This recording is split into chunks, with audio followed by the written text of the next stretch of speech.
ஆனந்தி, தற்போது எடப்பாடி பழனிசாமி கடந்த ஜூலை 7ஆம் தேதி அன்று எழுச்சி பயணத்தை தொடங்கினார். அதாவது மக்களை காப்போம், தமிழகம் மீட்போம் என்ற பெயரில் ஒரு எழுச்சி பயணம் என்ற பெயரில் தேர்தல் சுற்றுப்பயணமாக தொடங்கி தமிழகத்தின் 234 தொகுதிகளுக்கும் போக போகிறேன் கூறியிருந்தார். தற்போது 34 நாட்கள், இன்று 34வது நாள்.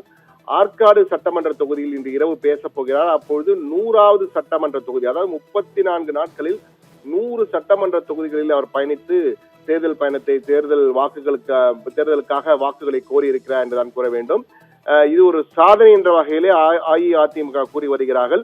அது மட்டுமல்ல, 10,000 கிலோமீட்டர், இந்த 34 நாட்களிலே 10,000 கிலோமீட்டர் வாகனத்திலே பயணித்திருக்கிறார். அந்த பேருந்து வாகனம் பார்த்திருப்போம், அதிலே பயணித்திருக்கிறார்.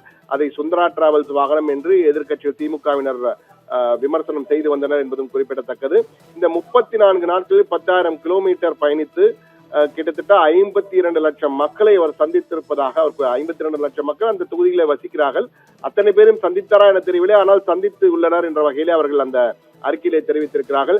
எனவே 34 நாட்களில் 100 தொகுதிகளை கடந்து தொட்டு 10,000 கிலோமீட்டர் பயணித்து பல்வேறு இடங்களில் சென்றிருக்கிறார்.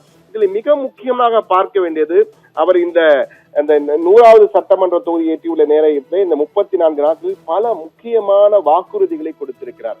அந்த முக்கியமான வாக்குறுதிகள் என்னவென்றால், பொங்கலுக்கு மீண்டும் 2,500 ரூபாய் பணம் வழங்கப்படும், பொங்கலுக்கு மீண்டும் 2,500 ரூபாய் ரேஷன் கார்டு ஒன்றுக்கு வழங்கப்படும் என்ற அறிவிப்பு மிக முக்கியமான அறிவிப்பு, ஜனரஞ்சகமான அறிவிப்புகள். அதே போன்று இலவச வேட்டி சேலை கட்டாயம் வழங்கப்படும், தீபாவளிக்கு பட்டு சேலை வழங்கப்படும், ஏழைகளுக்கு கான்கிரீட் வீடுகள் கட்டித்தரப்படும் என முக்கியமான, அதாவது தமிழகம் முழுவதும் பயன்படக்கூடிய அளவுக்கு ஒரு வாக்குறுதிகளை கொடுத்திருக்கார். அது மட்டும் இல்லாமல் ஒவ்வொரு தொகுதிக்கும் ஒவ்வொரு வகையான அந்தந்த தொகுதிக்கு தேவையான வாக்குறுதியும் கொடுத்திருக்கிறார்.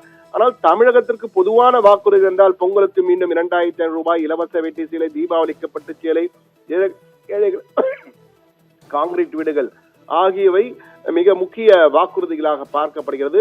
அது மட்டுமல்ல, ஒவ்வொரு இடத்திலும் வழக்கம் போல் திமுகவுக்கு எதிரான, அரசுக்கு எதிராக ஒரு அலை உருவாகி வருகிறது என்ற வகையில் அவருடைய பேச்சுக்கள் இடம்பெற்றிருந்தன.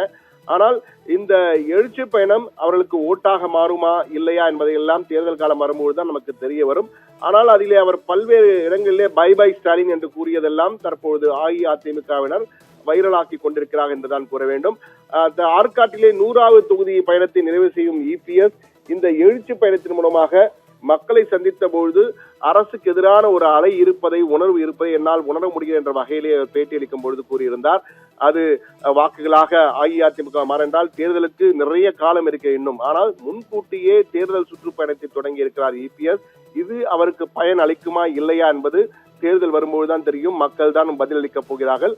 எது எப்படி இருப்பினும் இபிஎஸ் தேர்தல் பயணத்திலே முந்திக் கொண்டிருக்கிறார் என்பது மிக முக்கியமான பதிவாக தற்போது இருக்கிறது. ஆனந்த், தகவல்களுக்கு நன்றி சண்முக சுந்தரம்.